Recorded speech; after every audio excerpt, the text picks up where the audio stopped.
তোর চাঁদপুর কোথায় বাড়ি কি আমি যাচ্ছি, তোর 14 গোষ্ঠীর খবর নয় আমি ছেড়ে দেবো। আমি ভাই আমার বিল্লাল, মঈন, খালেদ ওরূপে দাদা, শুভ আমার অপহরণ করছে। অপহরণ করে আমি দিতে চাইছে 10 লাখ টাকা। 10 লাখ টাকা না দিলে আমার মেয়েরা হলাইব। আমার আত্মহত্যা চালাইছে, আমার আত্মসৎকারটা চালাইছে। দেখেন সব আত্মহত্যা চালাইছে। আমার ভাই আমার যেমন ভাইয়া আমার বাসাও এরা ঘুমাই রয়েছে। আমি ভিডিও বানাইছি, এরা ঘুমাই রয়েছে। তাই জন্য আমি ভিডিও বানাই আমার বাসার ফ্যামিলি সবাইটা পাঠাইতেছি। মানে আমাকে যেমন আমার ফ্যামিলি ভাই আমার বাসা আমার কি করছে মাইরা। গতকালকে কবির হোসেনকে যারা অপহরণ করেছে এরকম একটি ভিডিও বানিয়ে তাদেরকে সময় দিয়েছিলাম 24 ঘন্টা। 24 ঘন্টা পার হয়েছে।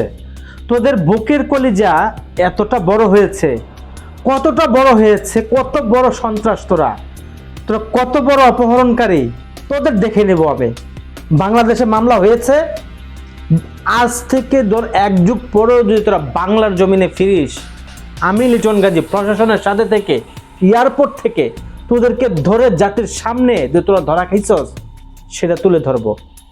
আপনারা জানেন যে কবির হোসেন একটি ছেলে, এই তো গত 2 দিন আগে শুক্রবার গেল, এই শুক্রবারের আগের শুক্রবারে রিয়াদ থেকে অপহরণ করেছে একটি চক্র।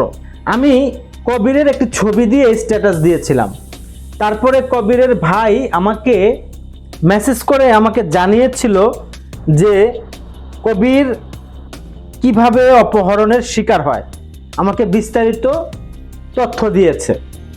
এবং এই আমি বললাম যে দেখেন অনেকেই এই ধরনের মিথ্যা কথা বলে, আপনি নিজে একটি ভিডিও করে আমাকে পাঠান। ভিডিওটি পাঠিয়েছি, আমাকে কয়েকজন ফোন দিয়ে বলল তাদের কাছে ওই অপরাধীরা গিয়ে বলল ঘটনা ভিন্ন ধরনের। তারা আমার পরিচিত, আমি তার বিশ্বাস করলাম, সেই কারণে আমি ভিডিও নামাই দিলাম। কিন্তু আজকে আবার উঠাইলাম, আজকে আর কোনো ফোনে কাজ হবে না। তোদেরকে রিয়াদ থেকে শুরু করে বাংলাদেশে যেখানে আছে তোদের মানে এই অপহরণকারীদের সদস্য, কাউকে ক্ষমা করব না। সবটির নারী নক্ষত্র কুচিনা বের করে ছাড়বো।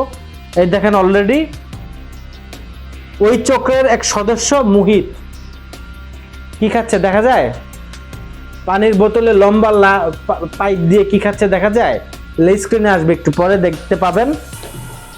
এই মুহিতকে এই কবির হোসেনকে এই গত শুক্রবার আগের শুক্রবারে প্রথমে যে মানে এই অপহরণকারীদের যে মেইন, তার নাম হচ্ছে বিল্লাল হোসেন গাজী, তার বাড়ি চাঁদপুর সদরে। দ্বিতীয় জন আছেন যে মোহিত, এই যে কিছুক্ষণ আগে দেখলেন মাদক সেবন করতেছে, এই যে ছবিটা দেখা যাচ্ছে, তার বাড়ি হচ্ছে কুমিল্লা। এরপর হচ্ছে খালেদ, তার বাড়ি হচ্ছে ব্রাহ্মণবাড়িয়া। এর সাথে জড়িত আছে এদের চক্রের শুভ। এই গঙ্গের ধারায় এই যে ছেলেটিকে আপনারা দেখলেন আর কিভাবে মারধর করলো, এরাই মূলত আপনার অপহরণ করেছে। অপহরণ করে আপনারা রিয়াদের কোন জায়গায় রেখেছেন সেটাও আমার কাছে খবর আসছে। ওহেদ 11 রিয়াদ এলাকাটার নাম আবার বলছি, ওহেদ 11 রিয়াদে আপনারা রেখে ছেলেটিকে মারধর নির্যাতন করছেন। এবং সেই মারধরের ভিডিও চিত্র তার আপন ভাইকে আপনারা ভিডিও করে দেখাচ্ছেন। গরম পানি সেই কবিরের পায়ে ঢালতেছেন, আপনারা রড দিয়ে তাকে মারতেছেন, মানে তার ভিডিও করে দেখাচ্ছেন। আবার আপনারা ফোন দিচ্ছেন, কি মনে করেন আপনারা? হ্যাঁ, হাতির 5 পা দেখে ফেলছেন। হ্যাঁ, এখন তো ছবি সহ দেখাইলাম। আপনারা যারা আছেন চাঁদপুরের, আমার বাড়ি চাঁদপুরে, তোর চাঁদপুর আমার জেলাকে তুই কলঙ্কিত করেছিস। তোর চাঁদপুর কোথায় বাড়ি কি আমি যাচ্ছি, তোর 14 গোষ্ঠীর খবর নয় আমি ছেড়ে দেবো। আমি তুই মানুষ চিনস? 24 ঘন্টা সময় দিয়েছিলাম যে তুই এই ছেলেটিকে তোরা ছেড়ে দিবি, তোরা ছাড়ছিস না, আরো উল্টা মানে মারধরের মানে এটা মাপটা আরো বাড়াই দিছিস। তোরা কি মনে করছিস তোরা প্রবাসীদেরকে? ছেলেটি এক জেট লাগিয়ে বাংলাদেশে চলে আসবে, সেখান থেকে তোরা তুলে নিয়ে মনে করেছিস যে এতদিনের যে টাকা কামাইছে বাংলাদেশে সেই টাকা তোরা নিয়ে নিবি। অলরেডি তোদের অপরাধীদের এই চক্রের তার বোনের নাম্বারে টাকা নিয়েছিস, কি মনে করেছিস তোর বোন সহ আসামি, তোর বোন সহ আসামি জাতির সামনে ফেস গোলা না, আমি লিটন তাদের ফেস শো, তোর বোনের ফেস শো সরাসরি জাতির সামনে, এবং কি প্রেস ব্রিফিং করাবো জাতীয় প্রেস ক্লাবে। তোরা অপহরণকারী, হ্যাঁ, পায়ের নিচে ফেলে তোদের গোষ্ঠী সহ এই অপহরণকারীদের পিষে ফেলবে একবারে। মানুষ চিনিস? হ্যাঁ, তোদের চাইতে তোদের এই জগতের যে মাফিয়া ডন, তোদের এই জগতের মোরর মাফিয়া গোলাম সারোয়ার আপেল দেখিস নাই? 1 বছরে তাকে কিভাবে ভিতরে ঢুকাইছি, 3 মাস জেল খেটে 3-4 দিন আগে সে জেল থেকে বের হয়ে আগেই মক্কা চলে গেছে। খবর জানিস? তার বিরুদ্ধে আরো মামলা আছে, 1 সপ্তাহের মধ্যে আরো ওয়ারেন্ট হবে, আবার যাবে।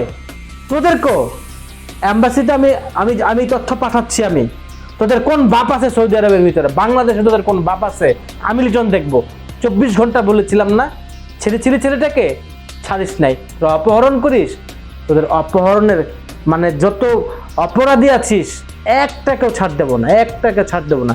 সবটি নারীর নক্ষত্র থেকে শুরু করে কি কি করিস, তোদের আত্মীয় স্বজনকে, বাবা মাকে কিভাবে তাদেরকে শিক্ষা দিচ্ছে, তাদেরকেও শিক্ষা দিয়ে ছাড়বো আমরা। দেখতে থাক।